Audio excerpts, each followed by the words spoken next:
يقول يا هيل البيت ربي يحميه والدار في حمى سلمان. ترسل يا الحوثي بلستي صاروخ لطهر البلدان، لأجل الخميني ترضيه المجوسي كالبيران.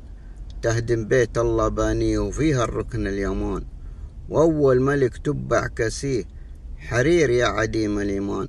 المن تصلي من ترجيه تطلب العفو والغفران، وانت رب السما معاديه تمنع عن خامس الأركان.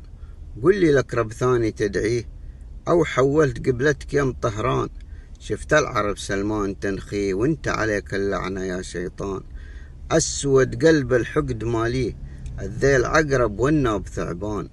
جاك العلم كان توحيه قدام تشوفه بالعيان. الوطن احذر تفكر فيه الزم ارضك كب الجنان، دونه رجال بالدم تسقيه عرق ثابت من الشريان.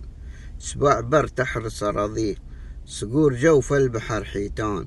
خط أحمر الوطن ياهي من حد طريف إلى نجران، ومن يحاول يعكر صافيه أحمر الموت فاله والأكفان. وما خاب الذي ناصيه يبشر بالأمن والأمان، هذا الكلام ملحته فيه عاصفة الحزم له برهان. ورعد الشمال يا ويلي عليه صعود من فراسه جنان، من شب نار الحرب تكويه ومن عاد جيرانه خسران. واللي ماء النبع ما يرويه لو يشرب البحر عطشان، ومن ياطي الداب برجليه لا يامن اخوان الحنشان. والغدر لو ما ترعيه يطلع من عياله خوان.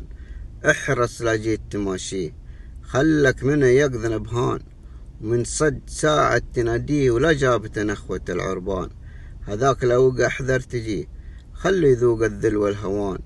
واحذر قول تكفى يا هي ترى تكفى تهز بلدان، لو روحك في كفك عطيه هذه سلوم العرب يا فلان. ومن خاف المنايا تجيه الموت واحد والسبب الوان، ومن مات من دون عنيه وارضه وماله مات ربحان. جبت القصيد على قافية هي وحبكت بيوتها بارود ودخان، مضمونة للبيت ربي يحميه والدار في حمى سلمان.